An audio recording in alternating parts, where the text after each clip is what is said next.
अनुच्छेद 32 पे पहुंचो सीधा। कॉन्स्टिट्यूशनल रेमेडीज, संवैधानिक उपचारों का अधिकार।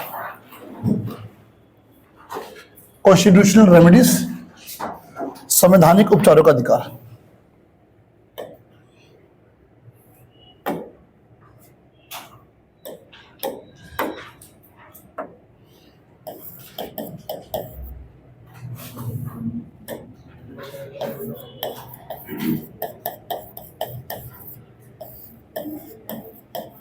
संवैधानिक उपचारों का अधिकार।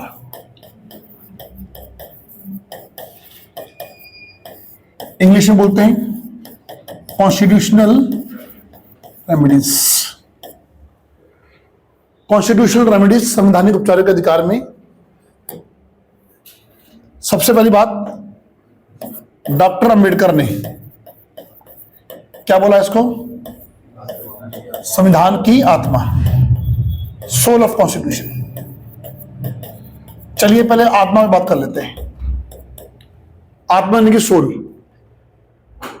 डॉक्टर अंबेडकर बोलते हैं संविधान की आत्मा क्या? अनुच्छेद 32, कॉन्स्टिट्यूशनल रेमेडीज। ठीक है। और ऑस्टिन ने बोला संविधान की आत्मा है डीपीएसपी, नीति निर्देशक तत्व। बाकियों ने सर्वसम्मति से माना कि संविधान की आत्मा है प्रस्तावना, प्रेम्बल। तो 3 आत्मा हो गई। पहला, मेजोरिटी क्या मानती है? प्रेम्बल।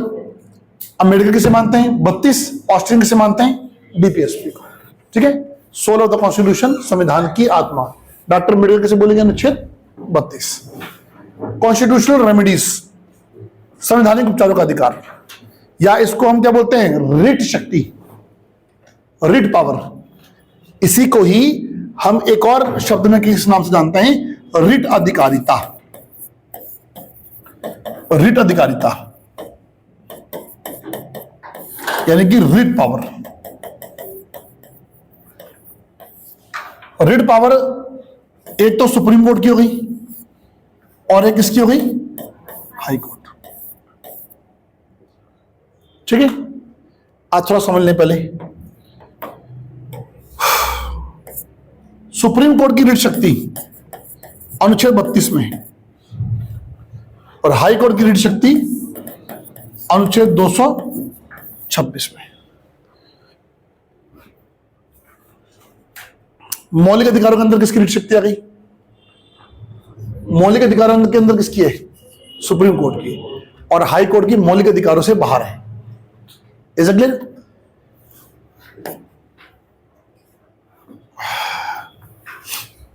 सुप्रीम कोर्ट सिर्फ मौलिक अधिकारों के संदर्भ में रिट जारी कर सकता है।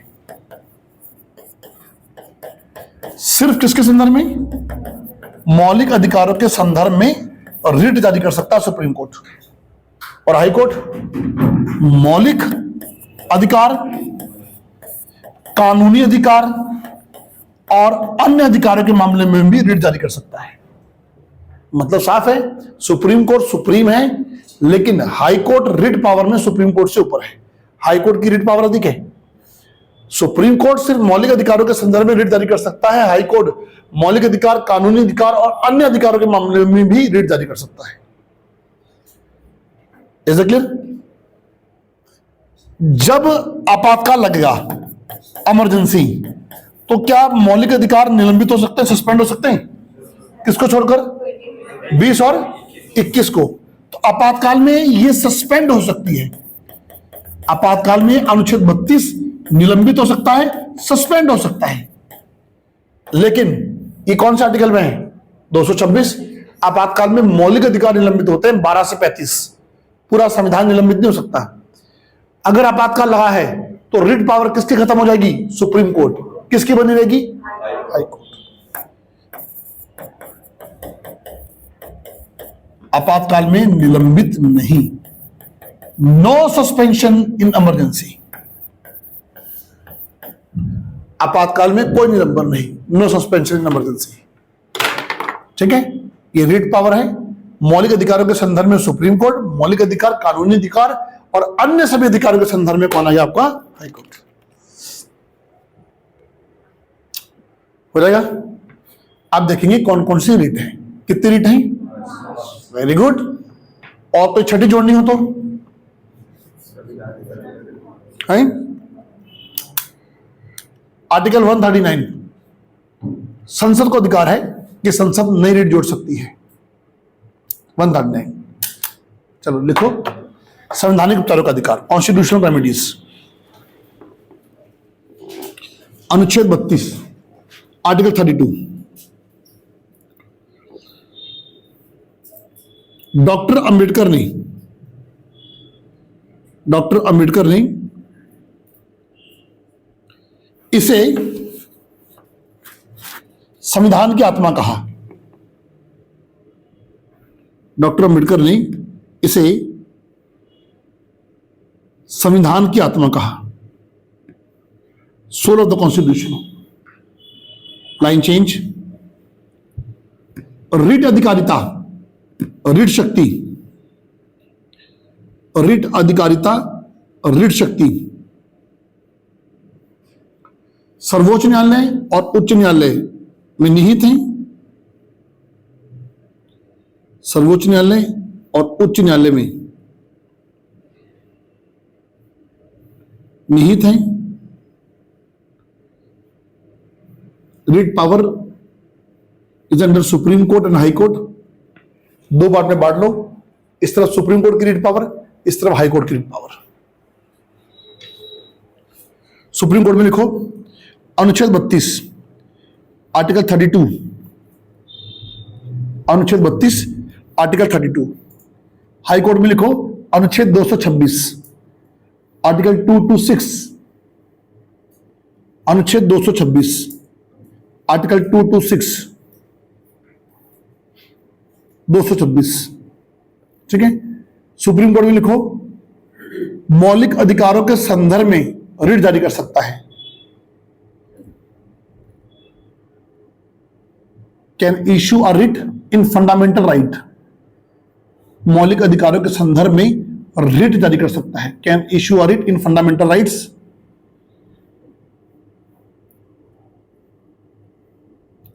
हाई कोर्ट में लिखो मौलिक अधिकार इन फंडामेंटल राइट्स, कॉमा कानूनी अधिकार इन लीगल राइट्स और अन्य अधिकारों के मामले में and in other right matter, अन्य अधिकारों के मामलों में रिट जारी की जा सकती है। रिट जारी की जा सकती है और रिट जारी की जा सकती है।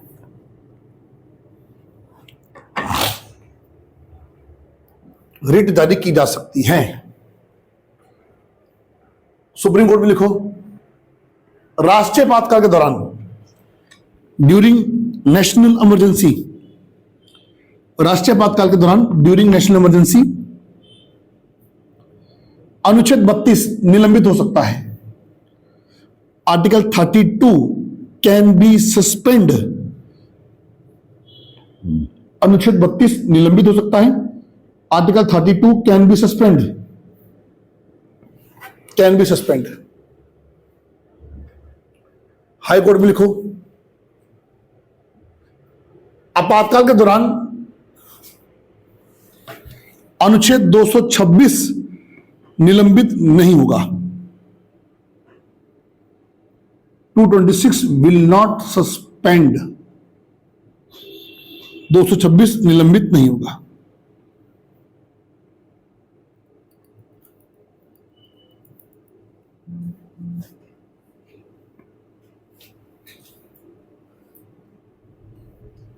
ठीक है, आओ पहली रिट है हैबियस कॉर्पस। हिंदी में क्या बोलते हैं? बंदी प्रत्यक्षीकरण, हैबियस कॉर्पस। बंदी प्रत्यक्षीकरण क्या होता बताइए? हैं? जिसको अगर आपने अरेस्ट किया है किसी को, तो आपका वो बेसिस क्या है अरेस्ट करने? बेसिस देखो, रिट पावर को समझना है ना, 5 रिटों को, तो पहले इनका एक शब्द में मतलब समझो। बंदी प्रत्यक्षीकरण शब्द का अर्थ होता है सशरीर पेश,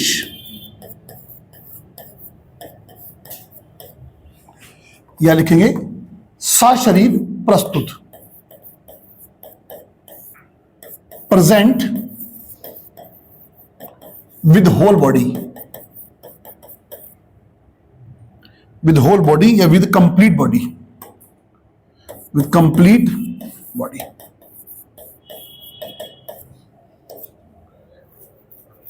सशरीर पेश करना। सुप्रीम कोर्ट राज्य को, सरकार को, अधिकारी कर्मचारियों को आदेश दे सकता कि आपने इस जगह से इस नाम के व्यक्ति को आपने बंदी बनाया है, उसको सशरीर पेश करो। सशरीर का मतलब क्या होता है कि वीडियो कॉन्फ्रेंसिंग नहीं चलेगी, पहला, और दूसरा सशरीर पेश, ये नहीं कि हाथ पांव तोड़ के ला रहे हो उसको। होता है कई बार कि भाई किसी को घर से उठा लिया, पुलिस जबरन उठा लेती है और हम मिलना चाहे तो मिलने नहीं देती है, तो आपके पास क्या रास्ता बचेगा? न्यायालय जाइए, न्यायालय में तहरीर दीजिए, न्यायालय रिट जारी करेगा, बंदी प्रत्यक्षीकरण, हैबियस कॉर्पस। ठीक है, 5 रिटों में हैबियस कॉर्पस एकमात्र रिट है जो सरकारी और निजी दोनों के खिलाफ हो सकती है। सारी रिटें गवर्नमेंट सेक्टर में जारी की जाती हैं, सरकारी अधिकारी कर्मचारियों की दिमाग की बत्ती जलाने के लिए जारी की जाती हैं।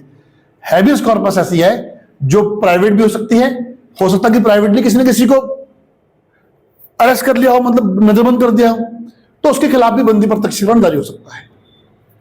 तो हैबियस कॉर्पस एक रिट है सशरीर पेश करने के लिए, जो प्राइवेट और निजी दोनों के विरुद्ध जारी की जा सकती है। ठीक है, सशरीर पेश करो, विद होल बॉडी प्रेजेंट करो उसको। दूसरी कौन सी होती है? परमादेश, मैंडमस। इसका मतलब होता है सर्वोच्च आदेश।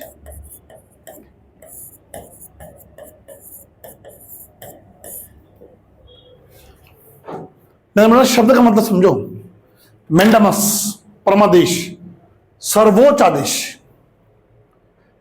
यह रिट सिर्फ गवर्नमेंट सेक्टर में जारी की जाती है, पब्लिक सेक्टर में।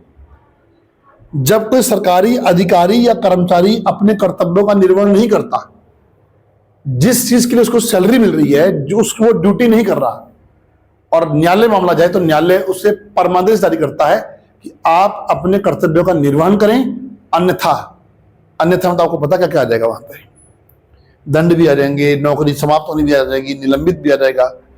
तो ये पब्लिक सेक्टर में रिट जारी होगी अगर कोई सरकारी अधिकारी या कर्मचारी अपने कर्तव्यों का निर्वहन नहीं करता, अपनी ड्यूटीज को नहीं करता, तो जुडिशरी उसके विरुद्ध एक रिट जारी कर सकती है, जिसे क्या बोलते हैं? मैंडामस, यानी कि परमादेश। परमादेश सर्वोच्च आदेश, मैंडामस। ठीक है, पहले होता भी था, बिजली का बिल जमा करने गए तो देखेंगे वहां बाबू लोग धूप सेक रहे हैं, चाय समोसे खा रहे हैं। हमने कहा साहब बिल ले लो, बोला आज नहीं कल आना, आज बिल लेने का मन नहीं हमारा। जो बेचारा जिसको जानकारी नहीं है वो तो चुपचाप वापस आ जाएगा, कल फिर चला जाएगा। जिसको जानकारी है वो आराम से उनका एक एविडेंस बना लेगा, प्रमाण, और न्यायालय में दे देगा, बोलेगा कि अब जिंदगी भर चाय बैठ के तुम धूप सेको। न्यायालय रिट जारी कर देगा, ये बिल जमा करने आता, आपने बिल क्यों नहीं लिया, आपने कर्तव्यों का निर्वहन क्यों नहीं किया। 9 से लेकर 5 तक आपकी ड्यूटी धूप सेकने की नहीं है, आपकी ड्यूटी है बिल जमा करने की। तो न्यायालय में कौन सी रिट जारी होगी उसके लिए? परमादेश, मैंडामस। परमादेश का मतलब क्या हुआ? सर्वोच्च आदेश। ठीक है, तीसरी रिट कौन सी होती है?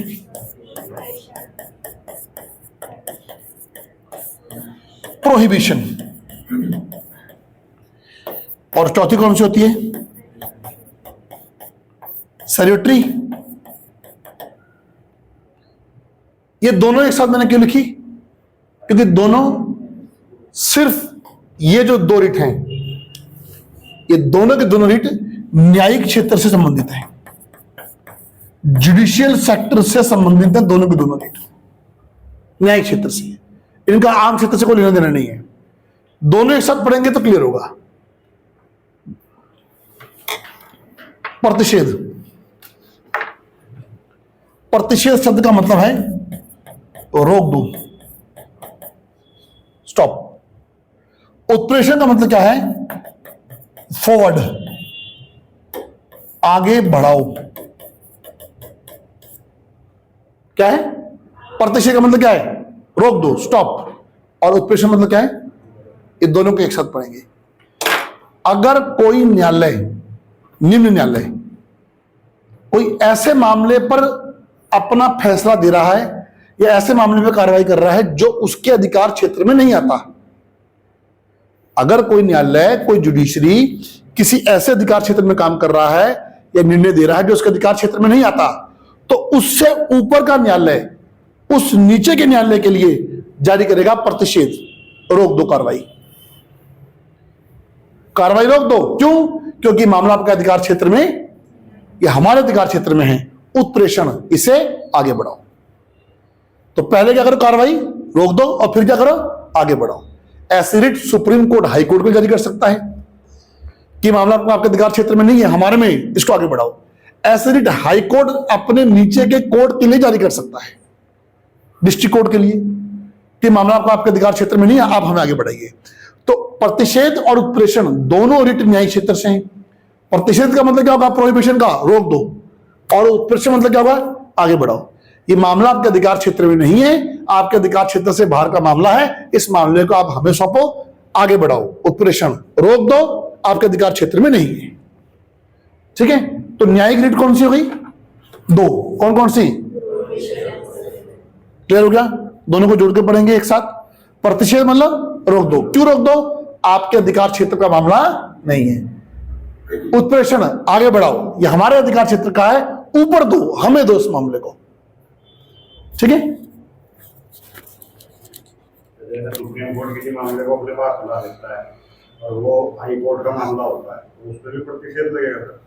मामला किसका है? मामला हाई कोर्ट का है, उस पर कोई निर्णय नहीं लिखवा रहा, कोई बात नहीं, मंगा सकता है। वो प्रतिषेध लगेगा फिर पहले? कोई भी सुपीरियर कोर्ट किसी भी लोअर कोर्ट को कोई भी आदेश दे सकता है। आप ये कहना चाह रहे हैं कि मैटर हाई कोर्ट का था, हाई कोर्ट फैसला सुना रहा, सुप्रीम कोर्ट ने बोला कि तुम लोग को मैं सुनाऊंगा फैसला, कोई दिक्कत नहीं है। आर्टिकल 137, भारत क्षेत्र में किसी भी न्यायालय में चल रहे किसी भी मामले को सर्वोच्च न्यायालय अपने पास मंगवा सकता है।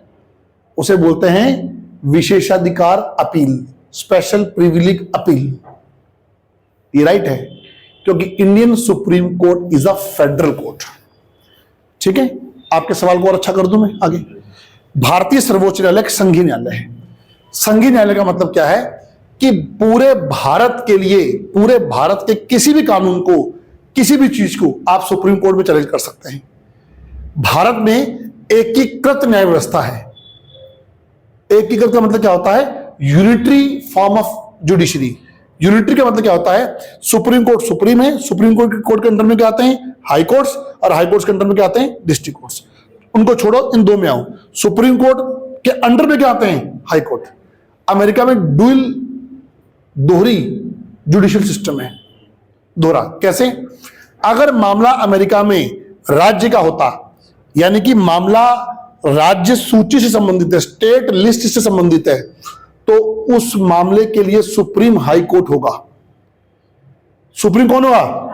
अगर मामला राज्य सूची का है तो, स्टेट लिस्ट का है तो सुप्रीम कोर्ट कभी भी, किसी भी हाल में, किसी भी उसमें उस मामले को अपने पास जबरदस्ती नहीं मंगवा सकती। और अगर कोई व्यक्ति वहां पर हाई कोर्ट में केस हार गया तो वो सुप्रीम कोर्ट में अपील नहीं करेगा, क्योंकि मामला किसका था? राज्य सूची। तो सुप्रीम कौन होगा? High court. और मामला हुआ यूनियन लिस्ट, केंद्र सूची का, तो हाई कोर्ट में कभी नहीं आएगा, सीधा कहां जाएगा? वो सुप्रीम कोर्ट। तो वहां पर कैसी न्यायिक व्यवस्था है? दोहरी। यूएसए में सुप्रीम कोर्ट सुप्रीम है, हाई कोर्ट भी सुप्रीम है। सुप्रीम कोर्ट सुप्रीम है यूनियन लॉ के लिए, हाई कोर्ट सुप्रीम है किसके लिए? स्टेट लॉ के लिए। भारत में ऐसा नहीं है, भारत में सारे कोर्ट किसके अंडर में है? Supreme court. तो ये लाइन सुप्रीम कोर्ट को अधिकार देती है कि सुप्रीम कोर्ट भारत क्षेत्र में चल रहे किसी भी मामले को अपने पास मंगवा के निर्णय दे सकता है। ये वाला जो अधिकारी क्षेत्र के लिए है ना, मैं ये पूछना चाह रहा हूँ कि उसके लिए वो प्रतिशत जारी करेगा कि नहीं करेगा सर? नहीं, आदेश भी हो सकता है, आर्टिकल 137 में हो सकता है। आर्टिकल 137 विशेष अपील, यानी कि आर्टिकल 137 ये बोलता है कि भारत के किसी भी कोर्ट में चल रहे किसी मामले को सुप्रीम कोर्ट अपने पास मंगवा सकता है। एक तो 137 हो गया, 137 किसी मामले को मंगवा सकता है। अगर मामला अधिकार क्षेत्र का नहीं है तो ये जारी करेगा, तब प्रतिशत जारी करेगा। ठीक है, बाकी क्लियर है सब कुछ? सर ये परमादेश वाला है ना सर, इसमें साक्ष्य क्या प्रस्तुत करना पड़ेगा? लिखित देगा सर वो, या उसकी वीडियोग्राफी दे सकते हैं? देखो ऐसा है, अगर आपने लिखित में दिया तो दूसरे का पक्ष भी सुना जाएगा। नहीं, जैसे सर ये बोलते हैं ना कि आप लिखित में दे दो, मैं नहीं कर रहा बिल जमा, तो वो ये साक्ष्य, हाँ, तो नीचे अपनी मुहर मार के देगा, वो साइन करके देगा, वो तो हमारे पास साक्ष्य हो गया। वही साक्ष्य है ना। हाँ, लेकिन ये है कि अगर जैसे मान लीजिए कि आपने देखा और आपने कंप्लेन लिख दी किसी के खिलाफ, तो आपको साबित करना पड़ेगा कि दोषी है, वो ये साबित करेगा कि मैं निर्दोष हूं। लेकिन आपके पास कोई सबूत, कोई मतलब स्ट्रॉन्ग एविडेंस होना चाहिए। वीडियो क्लिप चलेगी या आप रिटर्न फॉर्म में दीजिए, आप ये नहीं करेंगे। आप एक चीज देखते हैं, यही वजह है कि सरकारी अधिकारी कर्मचारी रिटर्न फॉर्म में देने से हमेशा बचते हैं। मतलब इवन यहां तक इतना बुरा हाल है कि अगर आप कोई एप्लीकेशन पुलिस चौकी में सौंपोगे तो बोलेंगे चलो हमने ले ली, हम तुम्हें फोन कर लेंगे। हम बोलते रिसीविंग तो देते, रिसीविंग देते, वो रिसीविंग मिल गई तो अब वो पेपर तो बहुत बड़ा चीज बन गई ना, अगर रिसीविंग दे दी तो। ठीक है, तो ये साक्ष्य होते हैं, एविडेंस होते हैं। इस एविडेंस को जमा करके आप मैंडेटस की तरफ आगे बढ़ सकते हैं। आगे बढ़े। पांचवा,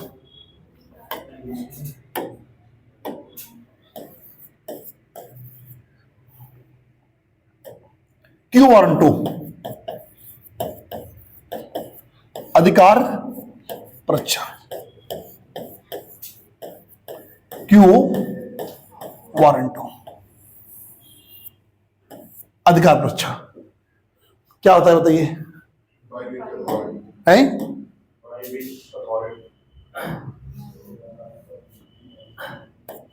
बाई विच अथॉरिटी, किस प्राधिकार से है, किस अधिकार से, किस प्राधिकार से, बाई विच अथॉरिटी। ये भी पब्लिक सेक्टर में जारी की जाने वाली रिट है। ठीक है, एक थोड़ी सी कहानी सुनाता हूं, छोटी सी एग्जांपल, उसके बाद आप और अच्छे से समझ जाएंगे। इंटरव्यू में अक्सर आपके पास ऐसे सवाल भी आते हैं। ठीक है, या फिर सी सेट में क्वेश्चन आते हैं ऐसे। आप किसी स्थान में तहसीलदार हैं और आपको डीएम साहब ने आज काम सौंपा है कि एक रिमोट एरिया है, लगभग 150 किलोमीटर पहाड़ी क्षेत्र में आपको जाना है, वापस आना है शाम तक। 4 पटवारी लेके जाओ, वहां जमीन का मेजरमेंट करना है। आप चूंकि तहसीलदार हैं तो मैं आपकी प्रोफाइल आपको क्लियर कर दूं कि आपका है डिपार्टमेंट रेवेन्यू, आपका काम भी क्या है? रेवेन्यू का। ठीक है, और वहां पर कुछ लैंड की बात आई है तो 4 पटवारी आपके साथ हैं, 4 पटवारी गाड़ी लेके जाइए और लैंड को मेजरमेंट करके वापस आइए। ठीक है, गए तो रास्ते में एक शहर पड़ा, तो शहर में आपने सोचा चाय समोसे खा लेते हैं, खाने लग गए। आपके सामने ही 20 से 22 साल के 7-8 लड़के आपस में बहस कर रहे थे। वो बहस इतनी आगे बढ़ गई कि एक दूसरे के कॉलर पकड़ लिए। देखते देखते आप चाहे समोसा, चाय आपके हाथ में, चाय पी रहे हैं, घूट भर रहे हैं, उधर थप्पड़ पड़ गया, लड़ाई आगे बढ़ गई। लड़ाई तो हिंसक हो गई, हिंसक हो गई। और अब 6 लड़कों के साथ 3 लड़के और आ गए।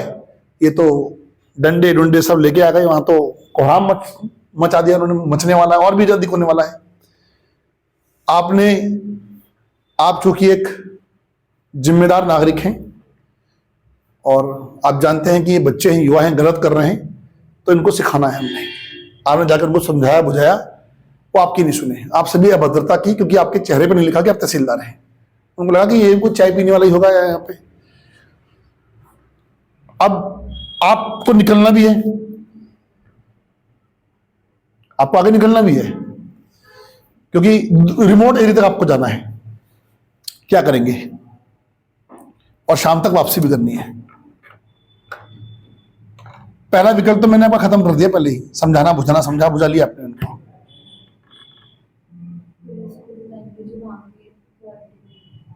और बाकी लोग, आपकी गाड़ी के अंदर डंडे बड़े, ध्यान रखना, आपकी गाड़ी के अंदर डंडे बड़े और आपके पास पिस्टल भी है। आपकी गाड़ी के अंदर डंडे पड़े, आपके पास पिस्टल भी है सुरक्षा के लिए। क्या करोगे? डंडे हैं आपके पास, चारों पटवारी बुलाओ, एक डंडा अपने हाथ में लो, 6 लोग डंडा पकड़ के डंडे विवक्षा करो, तो क्या दिक्कत है कि नहीं? है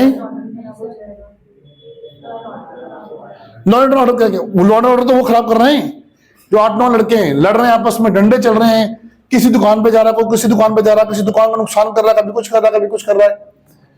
आपके पास तो 2 विकल्प हैं, डंडे हैं हाथ में, पिस्टल आपके पास है। अगर वो लॉ एंड ऑर्डर खराब कर रहा है तो लॉ एंड ऑर्डर को लेके उसको इन्फॉर्म करेंगे। इन्फॉर्म करेंगे क्योंकि सर वो हवा में सीधा सिंघम, हवा में फायर मत करना भैया।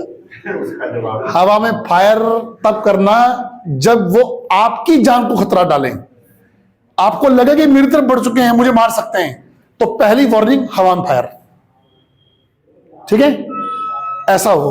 और दूसरी वार्निंग तब भी नहीं माने तो ऐसी जगह पे गोली जहां इलाज परमानेंट डिसेबल ना हो, तो ये भी कैंसिल हो गया। अब एक ही विकल्प बचा है, 4-5 डंडे हमारे पास पड़े हैं, इनकी कुटाई करते हैं और यहां से निकलते हैं, क्योंकि वापस भी आना है। तहसीलदार साहब ने यही किया, उनको मारा, लड़ाई शांत हो गई। अब पटवारियों को बोला, देखा ऐसे करते लड़ाई शांत, मुझे पता नहीं ऐसे नहीं मानते, लातों के भूत बातों से मानते हैं। चल दिए, शाम को वापस आए, सुबह डीएम साहब को ऑफिस में रिपोर्ट करना था, तो डीएम साहब के ऑफिस में एक रिट आ गई, अधिकार परीक्षा। एक लड़का उसी टाइम कोर्ट चला गया कि हमारी बहस हो रही थी, लड़ रहे थे, तहसीलदार ने हमें मारा। तहसीलदार का काम था रेवेन्यू, उनकी लड़ाई शांत करना, उनको मारना, ये काम था पुलिस का। लॉ एंड ऑर्डर किसका होता है? पुलिस।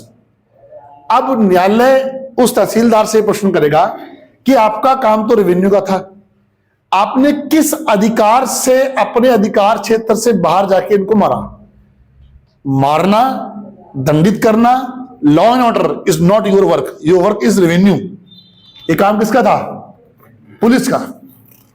तो अगर कोई सरकारी अधिकारी कर्मचारी अपने अधिकार क्षेत्र से बाहर जाके काम करता है तो न्यायालय उससे पूछता है, किस रीट के माध्यम से? अधिकार परीक्षा।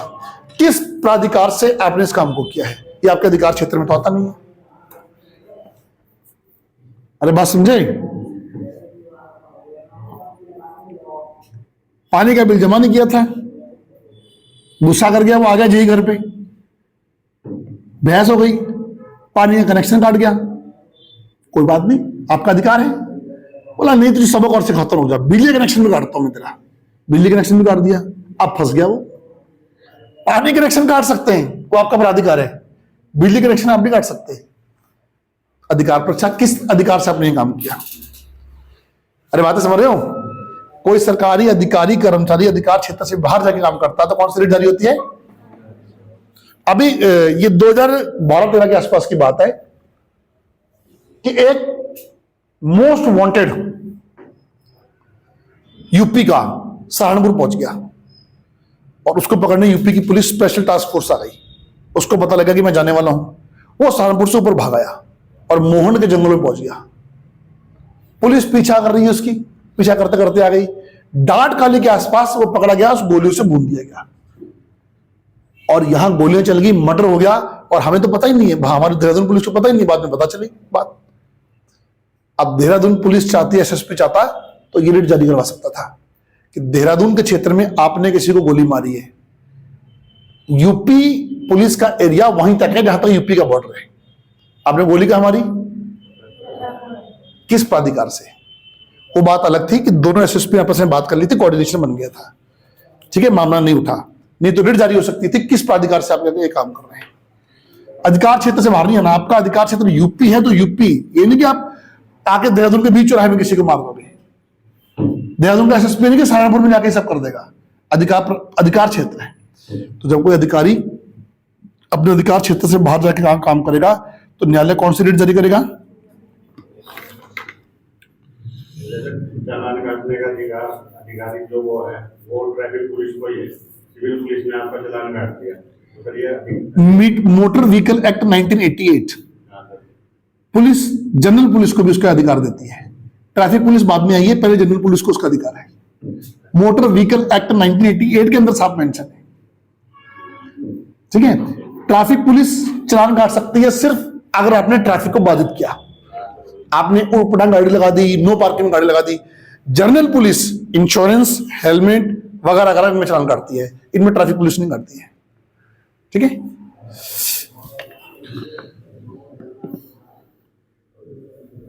न्यायालय पे लगता है अगर कोई गवर्नमेंट ऑफिसर अपने अधिकार क्षेत्र से बाहर काम करेगा, जैसे कांस्टेबल ने 100 रुपए से ऊपर का चालान काटने का अधिकार नहीं, अगर वो करता है तो वो किस में आएगा भाई। ये जो अधिकार परीक्षा ना, ये तो प्रत्येक सरकारी अधिकारी कर्मचारी पे आती है। इन्होंने बोला कि कांस्टेबल 100 रुपए से ऊपर का चालान नहीं काट सकता, तो वो किस अधिकार से काट रहा है, कहां काट रहा है बेचारा, वो तो कलम चला रहा है, पर्ची तो किसी और की है, पर्ची तो थाने के नाम पे होती है ना, तो चालान किसने काटा, कांस्टेबल ने काटा कि थाने ने काटा, थाने ने काटा, तकनीकी तौर से समझो ना। अब अगर तुम बोलो ना जी ये तो थानेदार के अधिकार क्षेत्र में आता है, तो थानेदार किसी की शिकायत सुने, चालान काटे, कि जेसीबी मशीन का काम रुकवाए, कि 2 दीवारों का काम करवाए एक थानेदार को, तो फिर तो चौकी में सिपाही की जरूरत नहीं पड़ेगी, सारे थानेदार चाहिए हमें, है ना। आप ये समझो कि वहां का मुखिया कौन है, उसके नाम पे चालान कट रहे हैं, सिंपल सी बात है।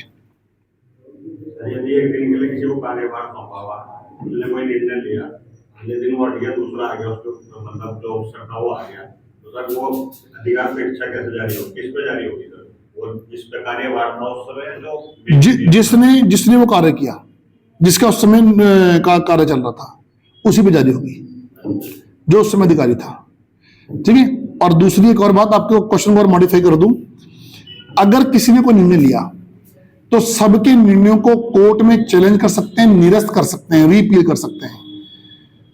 एक दरोगा एक दिन का बना, उसके निर्णयों को अगला दरोगा अगले दिन आके सारे रीपील कर सकता है।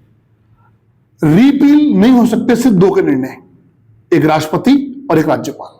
आर्टिकल 361 साफ बोलता है कि राष्ट्रपति राज्यपाल ने अपने पद पर रहते हुए जो भी निर्णय लिए हैं वो किसी भी कोर्ट में चैलेंजेबल नहीं है, बस। बाकी सब हो सकता है। तो आपने तो बात ही एक छोटी सी कर दी, तो सबके हो सकते हैं।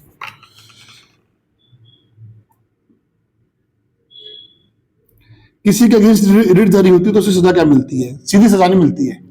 रिट जारी होने के बाद उसे अपना पक्ष रखने का मौका मिलता है। दोषी पाए जाने पर फिर अलग अलग बातें आती हैं कि वादी क्या चाहता है, जिसने कंप्लेंट की वो क्या चाहता है। वो जो चाहता है आप उसको देने को तैयार हैं तो ठीक है, नहीं तो फिर न्यायालय का विवेक होता है जी, कि उस पर क्या दंड लगेगा, क्या जुर्माना लगेगा, ये न्यायालय का विवेक है। कुछ मामलों में स्पष्ट प्रावधान है, अनटचेबिलिटी में 6 महीना और 500 रुपए का जुर्माना स्पष्ट प्रावधान है, ठीक है। और बाकी जिसमें स्पष्ट प्रावधान नहीं होता वो न्यायालय के विवेक पर निर्भर करता है कि न्यायालय क्या करता है, उसमें जुडिशरी क्या करती है। एक क्वेश्चन कल से संबंधित है मेरा, जो आर्टिकल 25 है ना सर, उसमें सिख समुदाय के लोग अपने साथ कृपाण रख सकते हैं। तो सर जैसे आजकल काफी प्रचलन में हिंदू विवाह में जो दूल्हा होता है वो अपने साथ कृपाण लेके चलता है, तो वो कानूनी रूप से कितना सही है? वो हिंदू उत्तराधिकार विवाह अधिनियम में दिया गया है। अच्छा, वो उसमें उसका पार्ट है, ठीक है। वो जो विवाह एक्ट होते हैं ना उसका पार्ट है वो। और कृपाण धारण करना भी एक लिमिटेशन है। वो कृपाण धारण करने के नाम पे लंबी लंबी कृपाण धारण नहीं कर सकते, उसका साइज होता है एक, कुछ ऐसे होता है आधा फीट के आसपास, इससे कम का होता है, पूरा नहीं होता है। ठीक है,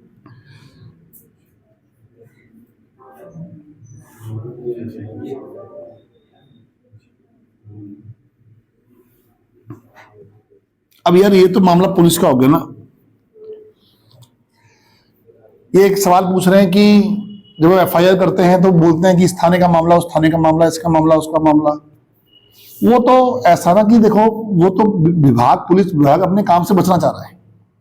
मान लो कि घटना घटी, घटना घट गई क्लेमेंट टाउन में, घटना घटी आपके साथ, आप हैं यहाँ के, क्लेमेंट टाउन में जाओगे, बोलेगे आप कहाँ के रहने वाले हो, बोला कर्णपुर के, बोला वहां के थाने में करो। यहाँ आओगे तो बोले घटना कहाँ घटी, बोले क्लेमेंट टाउन, बोला वहां के थाने में करो। समझे? एक पढ़ लो इसको, ये तैयार कर लो उसके लिए, ये पता कर लो किसका अधिकार क्षेत्र है, और जो मना कर रहा है उसको बोलो लिखित रूप में दे दे कि तुम्हारे अधिकार क्षेत्र में नहीं आती। बसता नहीं बसता जब ये ना जी हमारे अधिकार, वहां जाओ, उसको बोलो सर रिटर्न फॉर्म में दे दो, ये कौन सा क्लॉज है बोलता कि मेरी ये आपके अधिकार क्षेत्र में नहीं आती, रिटर्न फॉर्म में दे दीजिए। बस अगर दोषी पाया गया तो है ना दूसरा हथियार आपके पास, परमादेश अधिकार उसके। भाई अगर उसने आपको जबरदस्ती गुमराह किया तो उसने ना कार्य नहीं किया। जब कोई व्यक्ति कार्य नहीं करता है तो न्यायपालिका कौन सा आदेश जारी करती है? परमादेश, मैंडामस। वो कहीं भी नहीं है, जीरो कॉन्सेप्ट।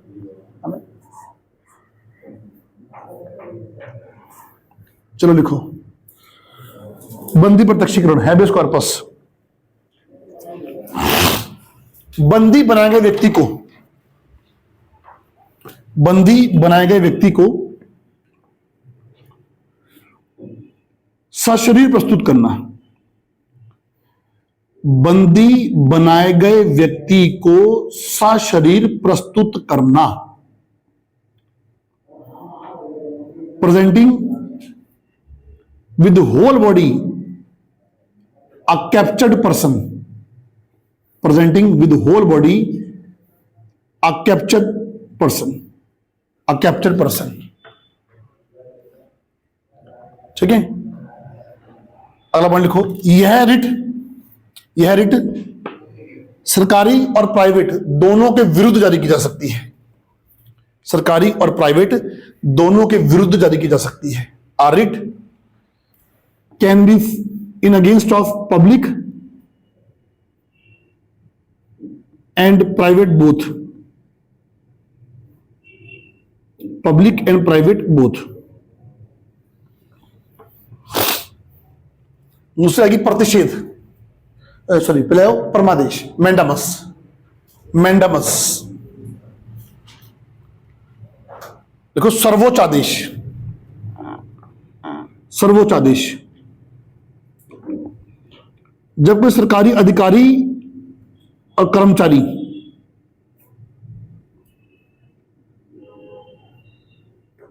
जब कोई सरकारी अधिकारी कर्मचारी अपने कर्तव्यों का निर्वहन नहीं करता, व्हेन एनी गवर्नमेंट एम्प्लॉई अपने कर्तव्यों का निर्वहन नहीं करता, अपने कर्तव्यों का निर्वहन नहीं करता, when government employee does not perform his duties, तो न्यायालय परमादेश रिट जारी कर सकता है। न्यायालय परमादेश रिट जारी कर सकता है। Then judiciary can issue a mandamus writ, तो न्यायालय परमादेश रिट जारी कर सकता है। प्रतिषेध, देखो प्रतिषेध, प्रोहिबिशन, इसमें लिखो रोक दो, डेस्क लिखो रोक दो। यह न्यायिक क्षेत्र में जारी होने वाली रिट है,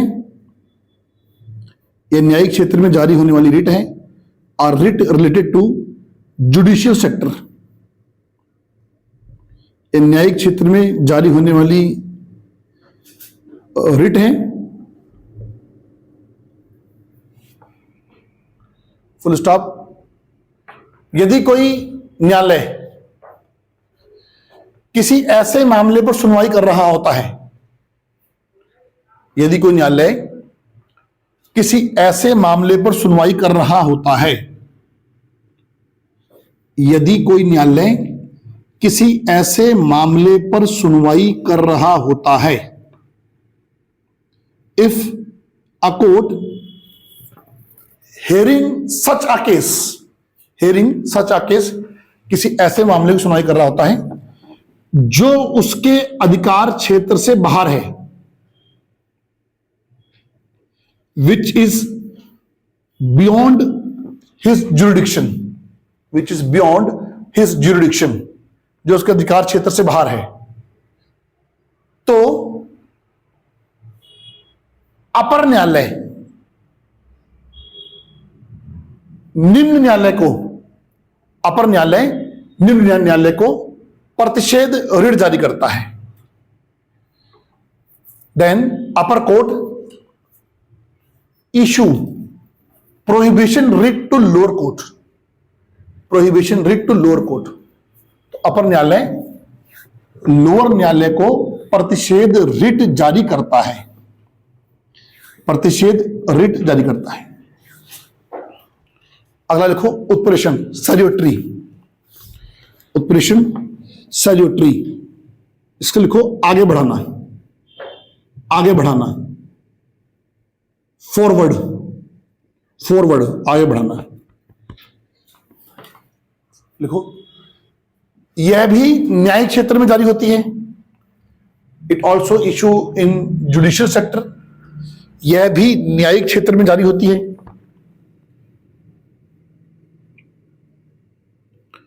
इसके अंतर्गत न्यायालय को, इसके अंदर न्यायालय को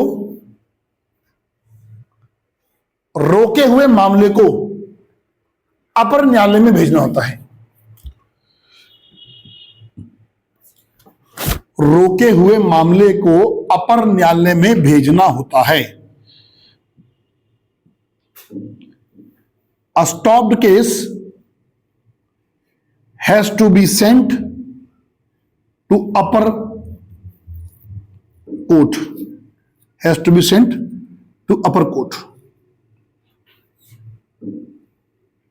ठीक है, अगला लिखो अधिकार परीक्षा, क्यू वारंटो, क्यू वारंटो, लिखो किस प्राधिकार से, बाय विच अथॉरिटी, किस प्राधिकार से, बाय विच अथॉरिटी।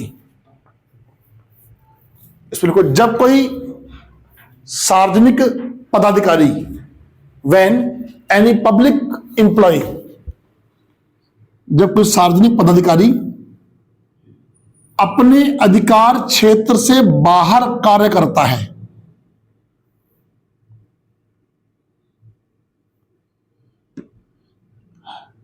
अपने अधिकार क्षेत्र से बाहर कार्य करता है, when government employ work outside its jurisdiction,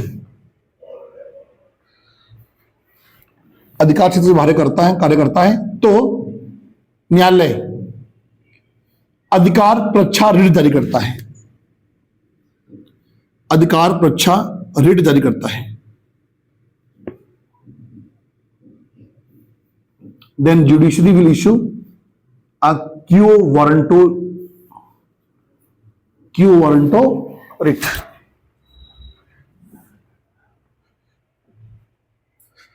ठीक है,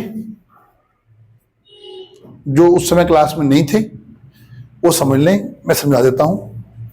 अनुच्छेद 32 के बाद जितने मौलिक अधिकार आपने पढ़े, इनमें से arms force, army, police force को मौलिक अधिकार कम मिलेंगे। स्पेशल आर्टिकल 19 अनुच्छेद 19, आपको राइट टू स्पीच है, बोलने का अधिकार है, लेकिन इनको किसी भी डिपार्टमेंटल मामले में बिना डिपार्टमेंट की अनुमति से बोलने का अधिकार नहीं। आपको सम्मेलन का अधिकार है, इनको अपने सेपरेट सबमिट करने का अधिकार नहीं है, क्योंकि सेना में गुट बन जाएंगे। आपको संगठन बनाने का अधिकार है, इनको संगठन बनाने का अधिकार नहीं है, क्योंकि सेना में हम चाहते नहीं कि सेना में फूट पड़े। ठीक है। आर्टिकल 34 अनुच्छेद 34, जितने मौलिक अधिकार आपने पढ़े, इन सारे मौलिक अधिकारों को पार्लियामेंट सैनिक शासन के माध्यम से निलंबित कर सकती है। किसके माध्यम से? मार्शल लॉ, इंग्लिश में बोलते हैं मार्शल लॉ। ऐसे कानून जैसे आपसपा लॉ, ये तमाम लॉ हैं, इनके माध्यम से इसको सस्पेंड किया जा सकता है। आर्टिकल 35 ये बोलता है कि फंडामेंटल राइट से संबंधित कोई लॉ बनाना है, कोई संशोधन करना है, तो पावर सिर्फ पार्लियामेंट के पास होगी। State assembly can not variable in fundamental right. राज्य विधानमंडल मौलिक अधिकारों में परिवर्तन नहीं कर सकते। ठीक है। 12 से 35 मौलिक अधिकार, फंडामेंटल राइट, संविधान की आत्मा और संविधान का मैग्ना कार्टा कहते हैं मौलिक अधिकारों को। Fundamental rights are Magna Carta of the constitution. 36 से 51 का शुरू हो जाएंगे डीपीएसपी। कहां से लिए हैं? आयरलैंड। कहां से लिए हैं? स्पेन से। 36 से 51 फंडामेंटल राइट और डीपीएसपी के बीच क्या अंतर होता है? फंडामेंटल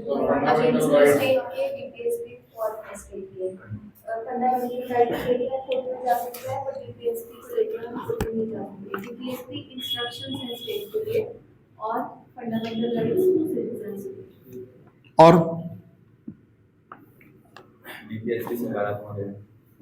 डीपीएससी कैसे है? सकारात्मक पॉजिटिव कैसे? और फंडामेंटल राइट कैसे? नेगेटिव। फंडामेंटल राइट व्यक्ति, पर्सन, नागरिक, सिटीजन के लिए है। डीपीएसपी राज्य के लिए है। ठीक है।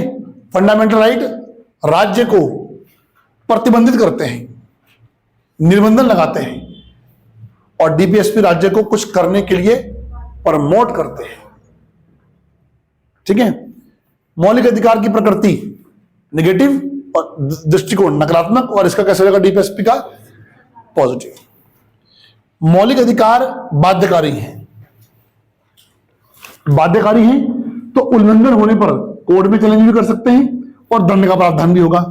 डीपीएसपी बाध्यकारी नहीं होते, इसलिए उल्लंघन पर ना तो दंड का प्रावधान होगा और ना ही कोर्ट में चैलेंजेबल हैं। ठीक है। मौलिक अधिकार का मतलब है, मौलिक अधिकार का उद्देश्य क्या है? व्यक्ति के व्यक्तित्व का विकास करना, पर्सनालिटी डेवलपमेंट करना। और डीपीएसपी का मुख्य उद्देश्य क्या है? स्टेट का विकास,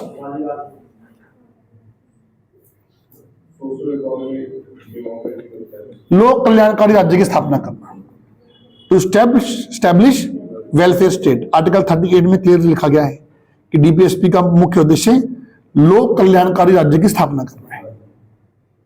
ठीक है।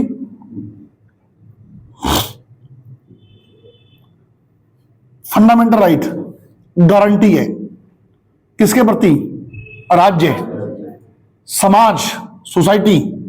DPSP is not a guarantee. DPSP is a direction, निर्देश। निर्देश बाध्यकारी। पंचायतों को डीपीएसपी में डाला गया था और ये बाध्यकारी नहीं है, इसलिए 73वां संविधान संशोधन करना पड़ा ताकि पंचायतों को बाध्यकारी जिंदगी कंपलसरी बनाया जा सके। ठीक है। टी कृष्णामाचारी बोला कि डीपीएसपी राज्य के ऊपर निर्भर करते हैं।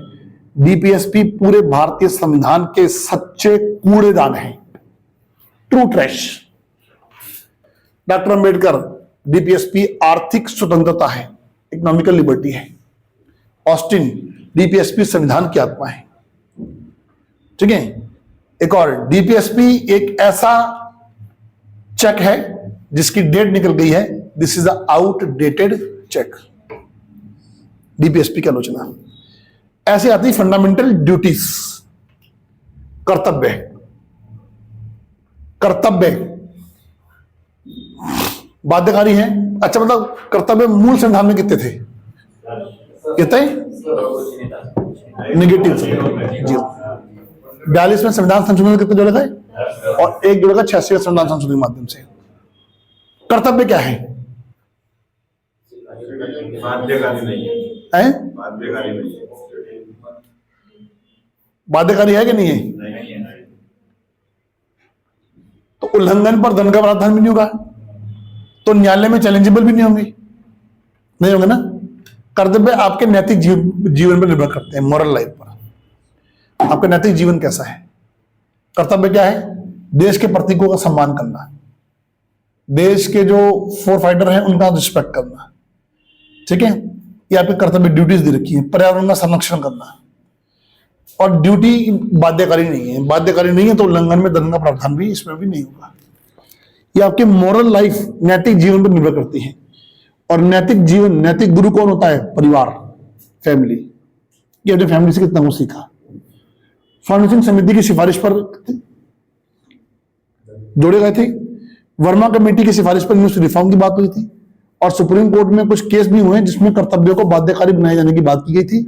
लेकिन सुप्रीम कोर्ट ने साफ बोला कि जब तक नाम मौलिक कर्तव्य है तब तक कर्तव्य बाध्यकारी नहीं हो सकते, क्योंकि आप कर्तव्य यानी कि ड्यूटी की डेफिनेशन ही चेंज कर देंगे। ठीक है, मंडे पढ़ाऊंगा मैं आपको डीपीएसपी, और कल शनिवार है, 11 बजे पेपर है, आगे सब पेपर दो। स्कोर बढ़ रहा कि नहीं बढ़ रहा तुम लोग का पेपर में? स्कोर बढ़ना चाहिए धीरे धीरे। फिर डीपीएसपी की स्टार्ट करेंगे। 2 दिन में डीपीएसपी और फंडामेंटल ड्यूटी दोनों खत्म हो जाएगी। ठीक है, फिर बिफोर होली, होली के बाद हमारा शुरू हो जाएगा भाग 5 और भाग 6। 3 सप्ताह चाहिए, उसके बाद 3 सप्ताह कंटिन्यू।